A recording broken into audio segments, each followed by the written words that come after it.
Say, Tim, yo, you're my hero. How you do it?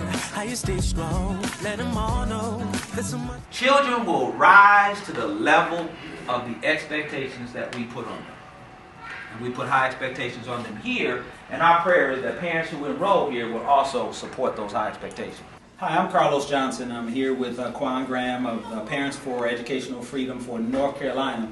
And I just want to ask her a couple of questions so that she can help us help our parents understand how they can be best serviced by these new opportunities in North Carolina. So are you ready, Quan? I'm ready. A couple interesting things that parents are always emailing me and asking me about that I just kind of want to get from the expert how this works. Okay. So the first thing they're asking me is, when should they apply for the North Carolina Opportunity Scholarship? The when is probably the biggest question we get. Right. So the month of February is the best time to apply for the Opportunity Scholarship. Open enrollment begins February 1st through March 1st, and you want to put in your application during the month of February so that it can be entered into the priority lottery. The actual lottery will be in March, and notifications will begin in April. Ah, okay, so staying on that when question, so that's when they can start. When's the latest? When is that drop dead deadline? Not that we want them to go there, Sure, but when is the scary deadline? Right, so any applications received after March 1st, you automatically go on the wait list. Ah, okay. And so you want to do it in the month of February. But if you get someone... You hear that? February is the month, right. But if you get someone that comes in, you want to encourage them to still apply if it's after March 1st. Okay. The application period will close once they filled all the seats on the program. So that could be March, that could be April, that could be May. So you want to try to get it done in the month of February, but still encourage any applicants after March 1st to apply. This is first come, first serve, and it's not infinite money, it's finite money, and that money goes away as soon as it's gone. The next question is how? How do they apply? Sure. So our organization, we're partnered with the North Carolina State Assistance Education Authority, and you would go on their website to actually fill out the application. I can give you that website if that's helpful. Sure. Okay. So the website that you'll go on is www.ncseaa.edu.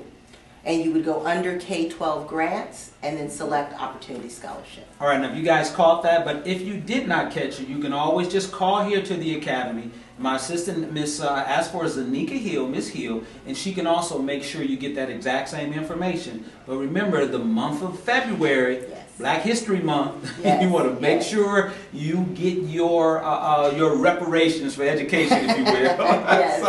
So we got the when, we got the where, and the how, I imagine, also is the where. They go right online and they fill out the information there. Right. So all applications are taken online. You will have to have a valid email address, so you want to make sure whatever email address you put on your application, that's how notification and communication between the North Carolina State Assistance Education Authority between that family and them will go. So make sure you have a valid email address. But all applications are done online, and the communication is done online as well. Perfect. Now we hope all of you parents who take this information that you would select the Male Leadership Academy as your provider. However, you don't have to. We hope you do, but you have options. What I want to get out to you today is just the information. Don't lose out on this information and opportunity. But once you are approved, as a matter of fact, let's go over what that process looks like. But if you're approved, then you have to select the school that you would want your scholar to attend, male or female.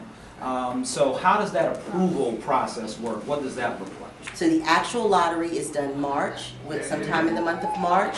Applications are pulled, and then once applications are pulled, you're either pulled for a seat or the wait list. And so you'll be notified whether you were awarded a seat or if you're on the wait list. If you are awarded a seat, a deadline will be given for you to accept and select a school. So you can go in and you can start looking at schools. You can come to open houses such as this one. And if you're already decided on a school or have a first choice, you can select that school on the application. It will take care of that. Perfect. So it's real simple, but you do have to follow those steps. The key step is getting started. That's the first step. getting started, and then waiting to get your approval notice. So we'll finish up with this final and probably the biggest question, and that is, how much? Right. All right. So the Opportunity Scholarship, it is for $4,200. The $4,200 goes directly to the school to pay for tuition.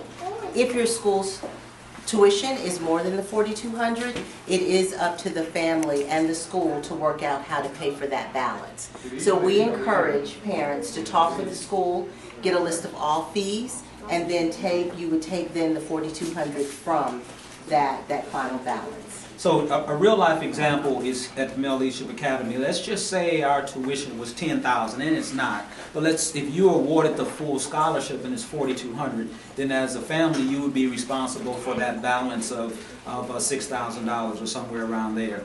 And then that would be worked out with the institution your child will be enrolling in. So the math is real simple, but it's a great chunk and a great blessing to receive that Opportunity Scholarship depending on what school you enroll in. And again, we hope you come here, but if not, please just work to give your child the best education that they deserve. And that's what the Opportunity Scholarship is for, and that's what Quan Graham and her team is for with the Parents for Educational Freedom. And we're open to helping out, answering any questions about the process. If you'd like, I can be reached at my number at Parents for Educational Freedom. It's 919-760-7167.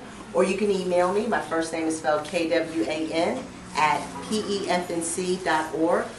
We are here to help, and we assist school leaders such as Mr. Johnson in working with families and helping them through the process. You just want your children to have a quality education. Thank you.